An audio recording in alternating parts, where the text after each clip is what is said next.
Bismillahirrahmanirrahim. Assalamualaikum warahmatullahi wabarakatuh. Salam sejahtera untuk kita semua. Semoga Allah selalu memberikan kasih sayang dan ridhonya kepada kita semua. Amin amin ya rabbal alamin.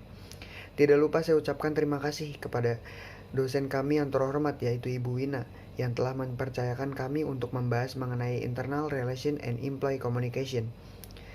Sebelum kita mempresentasikan materi ini, saya akan membacakan anggota kelompok kami sesuai dengan nomor urut presentasi, yaitu saya Akbar Rido, Pelangi Unita Arya Stantia, Mintriati Hasna, dan Putri Nisa Dwi Maharani. Internal Relation. Hubungan internal berarti membangun dan menjaga hubungannya dengan semua publik di dalam organisasi. Usaha PR untuk menjalankan komunikasi efektif antar karyawan, serta antar karyawan dan manajemen dalam organisasi. Komunikasi internal secara konseptual dapat diartikan bentuk pertukaran informasi dan ide di dalam organisasi. Sukoco mengatakan pada tahun 2007 bahwa komunikasi internal berkenaan dengan hubungan antara suatu perusahaan atau organisasi dengan karyawan. Menurut Catlip Center and Broom pada tahun 2011, employee relation merupakan bagian khusus dari public relation yang membangun dan mempertahankan hubungan yang baik dan saling bermanfaat antara manajer dan karyawan, tempat organisasi menggantungkan kesuksesannya. Dalam pendekatan organisasi, sering disebutkan bahwa fakta bahwa our people are our most important research. Hal ini kemudian dijelaskan Ticker pada tahun 2004, bahwa salah satu stakeholder yang paling penting dalam sebuah perusahaan adalah karyawan dalam perusahaan itu sendiri.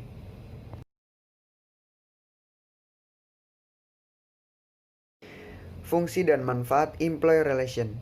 Employee relation mempunyai fungsi untuk menghilangkan kesalahpahaman atau hambatan komunikasi antara manajemen perusahaan dengan para karyawan. Adapun manfaat employee relation, yang pertama, sarana komunikasi internal secara timbal balik yang dipergunakan dalam suatu organisasi perusahaan. Yang kedua, menghilangkan kesalahpahaman atau hambatan komunikasi antara manajemen perusahaan dengan para karyawannya. Yang terakhir, media komunikasi internal bagi pihak karyawan untuk menyampaikan keinginan dan informasi serta laporan antara manajemen dengan pimpinan perusahaan.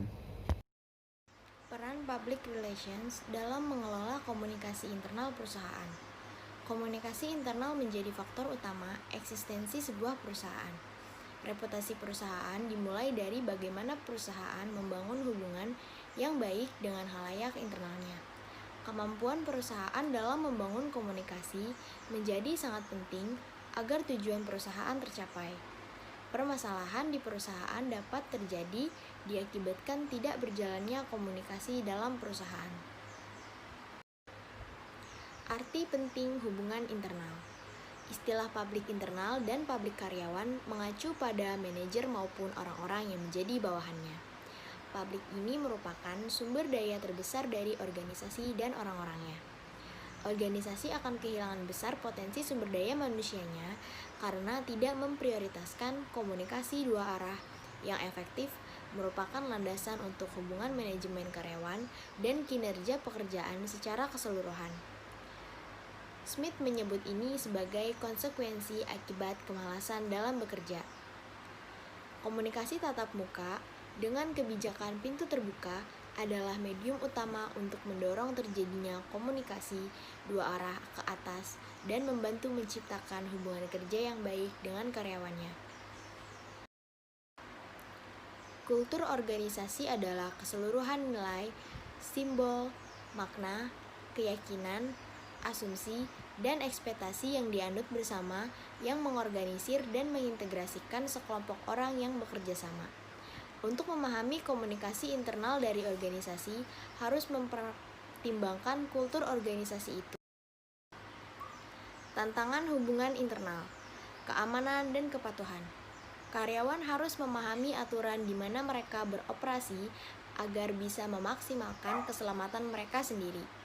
Salah satu tanggung jawab utama fungsi hubungan internal adalah mengomunikasikan standar keamanan kerja dalam OSHA yang dipersyaratkan oleh pemerintah.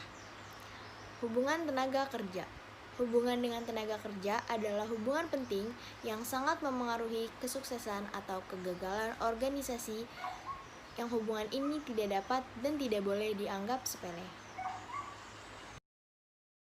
Selanjutnya adalah komunikasi internal. Komunikasi internal dibagi menjadi 3. Yang pertama, pernyataan visi. Pernyataan visi adalah alat penting bagi hubungan internal, terutama untuk membantu mengelola reaksi terhadap perubahan lingkungan. Yang kedua, dokumen kebijakan. Dokumen kebijakan umumnya berupa buku tebal atau dalam bentuk elektronik yang memuat hak, tanggung jawab, dan saluran biokratis untuk melaksanakan prosedur. Yang ketiga, materi training. Proses sosialisasi adalah sebuah cara untuk mempelajari nilai, standar, dan norma organisasi dan serta apa-apa yang diharapkan dalam kaitannya dengan tanggung jawab kerja. Selanjutnya adalah media internal. Media internal dibagi menjadi 3. Yang pertama, publikasi karyawan.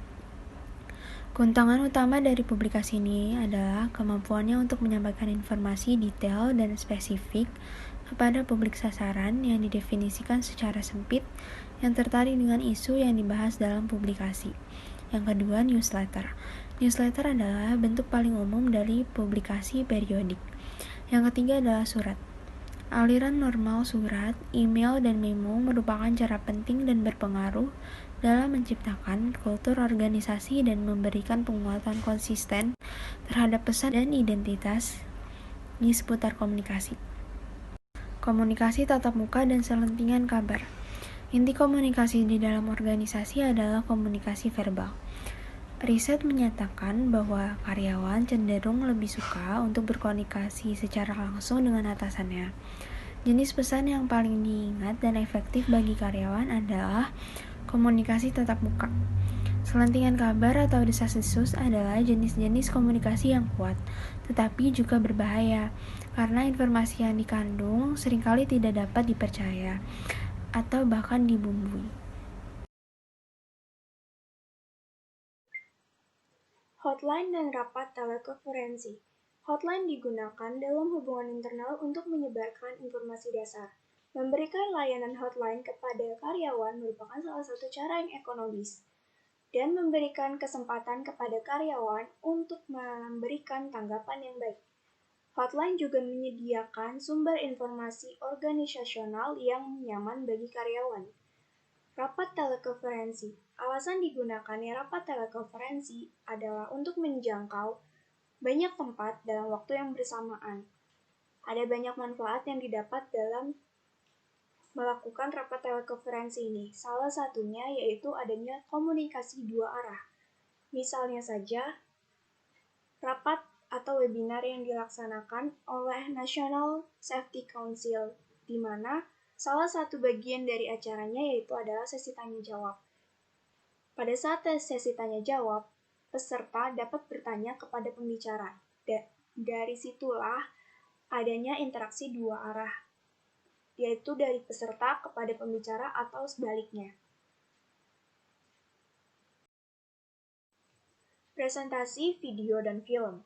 Video dan film diperintahkan untuk diproduksi oleh organisasi demi tujuan penjualan, training, dan public relation. Maksudnya adalah bukan untuk mendapatkan penjualan yang besar, tetapi untuk mengembangkan kesan, reaksi, dan perilaku baik dari pemirsanya. Video dan film juga memiliki 9 kekuatan, di antaranya yaitu mengombinasikan dampak gambar, suara, drama, gerak, warna, dan musik. Bisa menyajikan ide yang tidak bisa dideskripsikan secara efektif melalui media cetak atau audio. Bisa menarik perhatian yang besar dan dalam waktu yang lama. Mengungkapkan data waktu dalam setiap operasi atau serangkaian kejadian. Menyediakan rekaman kejadian yang dapat dipercaya. Menunjukkan proses yang tidak bisa dilihat dengan mata biasa. Menyajikan masa lalu dan jauh kepada pemirsanya.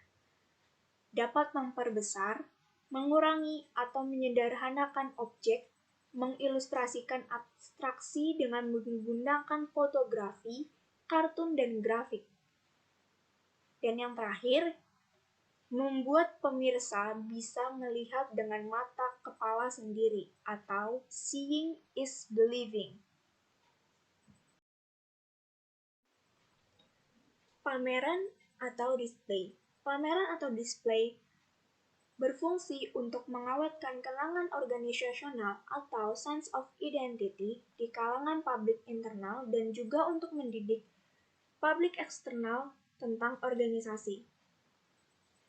Display PR mencakup hal-hal sebagai berikut: menciptakan atau menjaga identitas organisasi, menunjukkan kesuksesannya, menunjukkan kedalaman dan keluasan operasi organisasi, memperkuat kultur organisasi dan menciptakan semangat tim, merekrut personel, mengingatkan pengunjung tentang nilai-nilai organisasional. Sekian materi dari kelompok kami, kurang lebihnya mohon maaf. Billahi taufiq wal hidayah. Wassalamualaikum warahmatullahi wabarakatuh.